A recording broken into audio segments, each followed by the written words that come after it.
Research shows that if you know 3,000 words in the English language, you can pretty much say everything you need to say.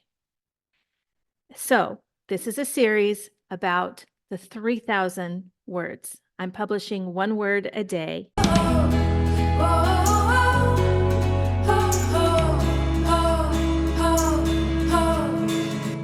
Okay, dry.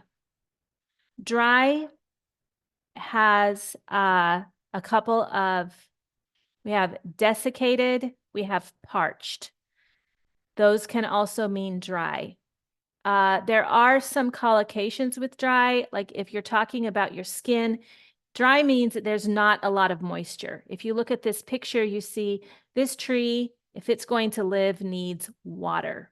And the ground, there's no water in that ground either. Dry is no water, okay?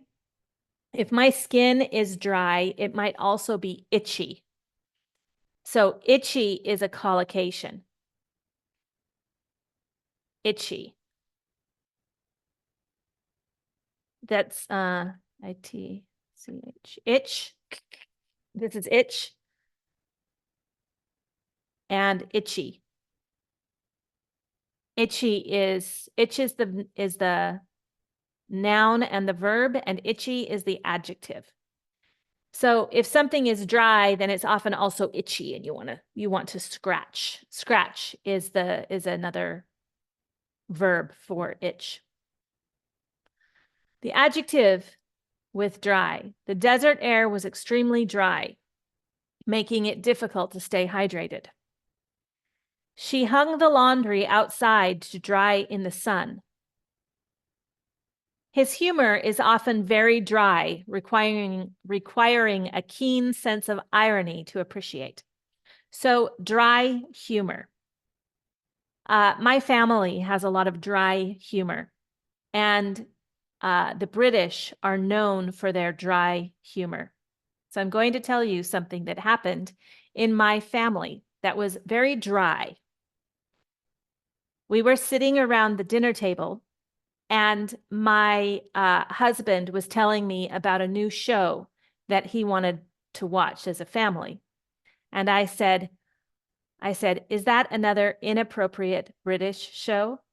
And he said, it's not British. His face was straight.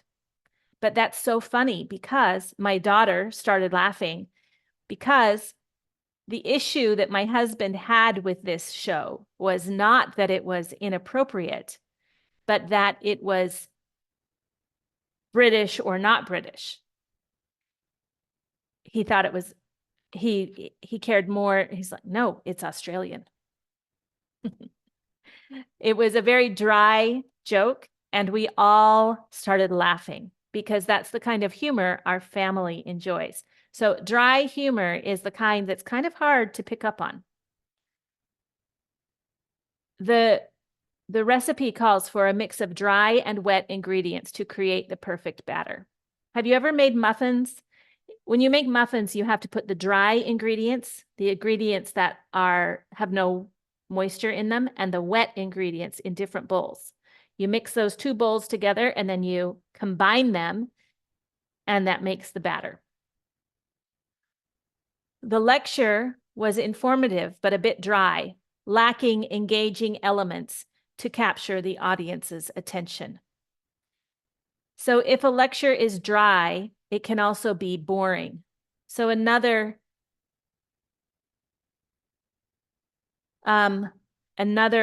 synonym of dry might be boring.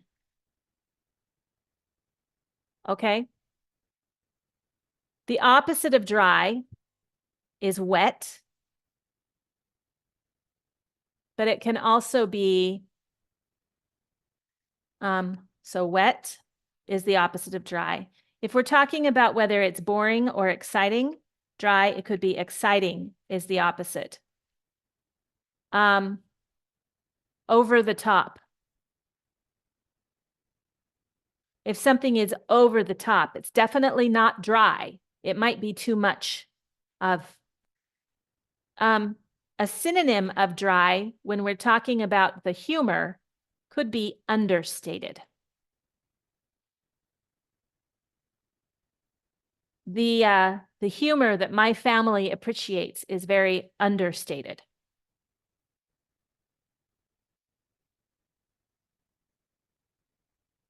Dryness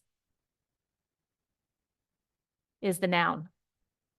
The verb would be dry. She needs to dry her clothes, means to take the water out of it. She dries her clothes in the sun. Adjective is dry and dryly. Dryly is how you say, so when my husband said, it's not British, he delivered that dryly. Or he said that dryly. I hope that you've enjoyed this video. I hope that you use these words. Try to use the word of the day 5 times today as you speak to people around you. And if you aren't speaking English to people, then a good practice is to just record yourself speaking English. Maybe record in your daily journal what you did every day. Speak English to your journal or write English in your journal. And it doesn't have to be correct English. It just needs to be you speaking and practicing saying these words. Okay? If you have a question, you say something or you write something that you're not sure about, a sentence or so, put it in the comments below. I read these comments and I will correct the sentence and tell you exactly how to say it. But don't just say the sentence, put in, is this correct? And then write your sentence. And then I can correct it and give you a little bit of feedback on that sentence in the comments from this video. Thank you for watching, and I will see you in the next video. Bye-bye.